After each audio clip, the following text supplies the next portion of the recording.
오늘은 코리아맨이 원양어선을 타고 바다 여행을 떠납니다. 우리가 아는 원양어선의 진짜 모습은 어떨까요?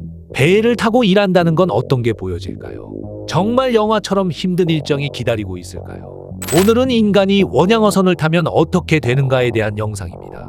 울렁울렁대는 이번 여행, 지식코리아와 바로 출발해봅시다. 원양어선, 여러분은 원양어선에 대해서 아는 것이 있으실까요? 원양어선은 먼 바다에서 조업을 하는 어선을 뜻하는데, 먼 바다에서만 잡히는 어종을 찾아서 나가는 배들 중 하나를 원양어선이라고 부릅니다.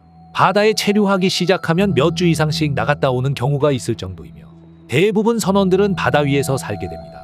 주로 잡는 것은 다랑어류, 오징어, 새우 등 연해에서 잡기 어려운 어류가 대부분이며, 일반적으로 우리가 아는 사실은 큰 돈을 벌기 위해서 몇 년간 원양어선을 타면 된다라는 쉬운 말도 있는데, 실제로는 원양어선을 타기 위해선 해기사 면허가 있어야 하고, 원양어선은 대양을 횡단하기에 상당히 위험하여 선원을 아무나 뽑질 않습니다.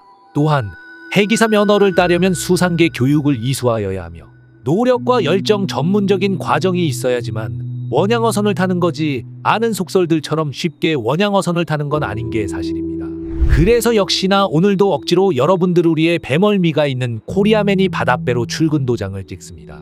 눈을 떠보니 원양어선이 아닌 그보다 더 열악하고 작은 배인 국내선 연안어선에서 하루를 시작해봅니다. 어선의 특징 크게 4가지입니다. 첫째, 힘든 하루 조업 과정입니다. 기본적으로 그물 손질, 밧줄 정비, 미끼 손질, 분류 작업을 기본으로 하며, 그물을 올려주면 그물에 걸려있는 꽃게나 생선을 빼서 통에 담는 일을 합니다. 바다에서 조업을 하는 여러 포인트 중에 한 지점이 끝나면 다른 지점으로 이동 후 미끼를 넣어서 다시 그물에 던지는 반복 작업을 시작합니다.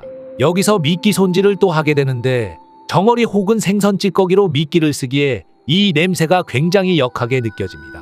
이런 일은 오전 8시에 시작해서 오후 5시까지 한 번도 안 쉬고 계속 일을 하고, 저녁 시간도 보통 7시 30분에서 8시에 시작하게 됩니다.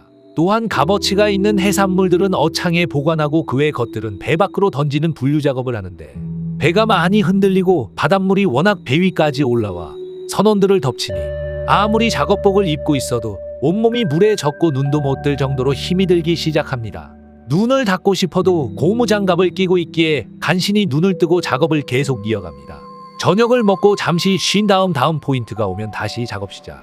거의 하루 15시간 이상을 근무하게 되며, 잠은 밤 10시에 취침, 새벽 4시쯤에 다시 기상벨이 울려 포인트 지점에서 기상하게 됩니다.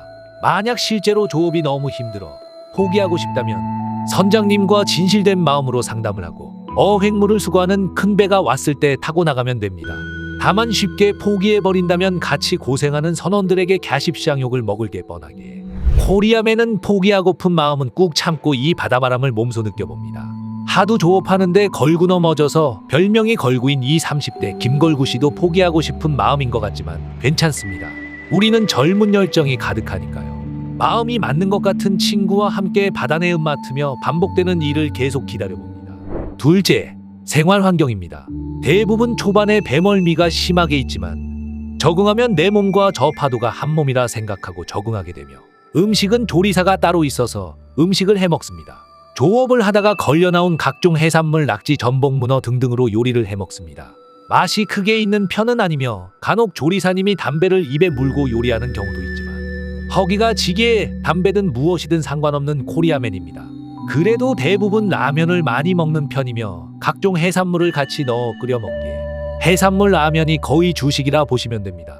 잠자리의 경우 한 방에 2층 침대를 여러 개 두어 여러 명이 사용을 하며, 특히 화장실이 굉장히 열악한데 배 뒤쪽 끝에 가면 바닥에 구멍이 나 있는 게 보입니다. 이것이 화장실입니다. 바다에 똥오줌을 바로 싸는 구조라 생각하시면 됩니다. 또한 씻을 때가 가장 곤욕인데 대부분 바닷물로 샤워를 하며 일반 비누로는 거품이 잘 나질 않고, 샴푸를 이용하여 빨래나 목욕 등을 한 번에 원스톱으로 해결하기도 합니다. 그래서 씻고 나면 온몸이 미끄덩거리고 찝찝함이 굉장히 오래 가기도 합니다. 코리아맨은 이런 열악한 환경에 적응 중이지만 어차피 평소에도 기념일 아니면 잘 씻진 않았기에 자신과 딱 맞는 환경이라 생각하며 생활을 이어가 봅니다. 셋째, 배 안에서의 적응입니다. 배에서 사용하는 물이나 마시는 물은 생수가 아니고 대부분 바닷물을 끌어올려 기계로 정화시켜 식수로 사용하기에 치아나 잇몸이 상하는 경우가 많이 있습니다. 그래서 앞니가 없거나 이가 2개 정도 빠진 분들이 꽤 있으며, 하루에 정화시키는 양이 얼마 안 되기에 함부로 물을 쓰면 안 되기도 합니다. 또한 작업을 할 때 정신을 바짝 차려서 작업을 해야 하고 간혹 집중력이 흐트러져 손가락이 잘리는 경우도 종종 발생하기도 하는데 물고기를 끌어올릴 때 사용되는 기구들 중 중장비 같은 것들이 꽤 있기에 그물에 손이 걸리는 경우도 있습니다. 여기서 가장 어려운 것이 잠인데 한창 작업을 할 때는 잠을 넉넉하게 자진 못하며 하루에 3시간, 4시간 정도만 자는 경우도 종종 있습니다. 간혹 배에서 선원들끼리 싸우는 경우도 발생되는데 이렇게 싸움을 해도 다시 같은 방에 들어와 생활하게 마치 부부싸움을 하는 것 마냥 꼴배기도 싫은데 같이 한 집에 있는 것 같은 이런 고역이 따로 없습니다. 또한 여기서 배를 탔다가 추노를 한 경력이 있으면 이 업계는 굉장히 좁기 때문에 소문이 금방 퍼져 다른 어선에 취업할 때 불이익이 발생되고 불러주는 곳도 없다고 합니다. 코리아맨은 강원도 화천 육군 경비소대 소총수 출신이기에 군대 2등병이라 생각하며 생활해봅니다. 워낙 싸움은 싫어하고 평화를 원하기에 싸우는 저 두 사람의 차가운 분위기를 쇄신시키기 위해 싸바싸바 알랑방구 춤사위도 선보이며 배 안에서의 작은 사회에 적응해봅니다. 넷째, 원양어선의 연봉입니다. 대부분 기본급 플러스 보합 일종의 인센티브의 임금 형태이며 딱히 정해진 연봉은 없이 직함에 따라 기본급을 매달 지급받습니다.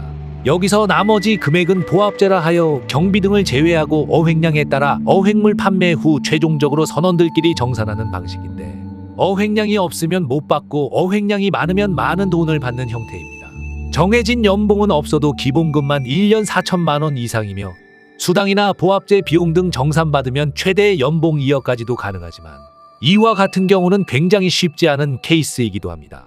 즉 어선에서 잡은 어획량이 많을수록 돈은 높아지는 것이며 어획량이 적을수록 받는 돈은 적어지기에 약간은 우리가 생활하는 직장 생활보다는 개인 사업에 가깝다고 보면 될 것 같습니다. 우리가 아는 원양어선과는 조금 차이점은 있지만 역시나 힘든 업종은 맞는 것 같습니다. 해당 어선에서 고생하시는 분들의 노고를 직접 느끼니 역시 세상살이 편안한 것은 없는 것 같네요. 지금 이 시간에도 일을 하고 계시는 어선 종사자분들에 대한 선입견은 조금 없앤 시선으로 바라봐야겠습니다. 오늘은 이렇게 극한 직업이라는 곳을 경험해 보았습니다. 역시나 바다라는 곳도 넓으며 인간이 생계를 위해 행하는 일들도 정말 종류가 많은 것 같습니다. 그래도 코리아맨은 이곳 생활이 너무 힘들기에 바다로 뛰어들어 탈출을 준비해 봅니다. 물론 지금 뛰어들면 선원들에게 가십상용 먹을 게 뻔하지만 괜찮습니다. 우주 최강 자생 슈트가 있기에 파도 치는 저 바다쯤이야 쉽게 헤쳐나갈 수 있습니다. 빠르게 뛰어내려 봅니다.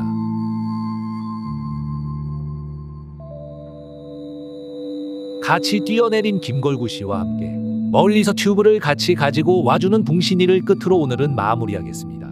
여러분, 우리가 사는 이 세상 직업엔 귀천이 없습니다.